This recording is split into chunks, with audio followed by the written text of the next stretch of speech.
Good morning everybody. చాలామంది అడుగుతుంటారు, doctor గారు డెలీరియం అంటారు, సైకోసిస్ అంటారు, మరి మానసికంగా రకరకాల ఇబ్బందికరమైన లక్షణాలు, తేడా ప్రవర్తనలు, తేడా లక్షణాలు రెండిట్లో ఉంటాయి కదా, రెండు ఒకటేనా అని. అంటే సైకోసిస్ అనే జబ్బులో ఫంక్షనల్ సైకోసిస్, ఆర్గానిక్ సైకోసిస్ అని రెండు రకాలు ఉంటాయి. ఆర్గానిక్లో డెలీరియము, డెమెన్షియా అని ఉంటాయి. అంటే సైకోసిస్ అనే బ్రాడ్ కేటగిరీలో ఇవన్నీ వస్తాయి.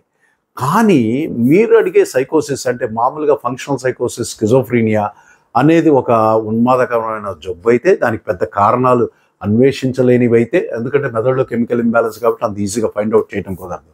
బట్ ఇది ఈ డెలీరియం అనేది శరీరంలో ఇతరత్రా ఏదో రకంగా, అంటే ఒక ఎలక్ట్రోలైట్ ఇంబ్యాలెన్సో, హార్మోనల్ ఇంబ్యాలెన్సో, జ్వరం రావటమో, బ్లడ్ లాస్ అవ్వటమో ఒక కారణం. సెకండరీగా ఇది ఒక సైకాటిక్ లక్షణాలతో పాటు అంటే ఓరియంటేషను, అటెన్షను, కాన్షియస్నెస్లో ఆల్టరేషన్ వచ్చింది కాబట్టి దీన్ని డెలీరియం అని పిలుచుకుంటాం. Thank you.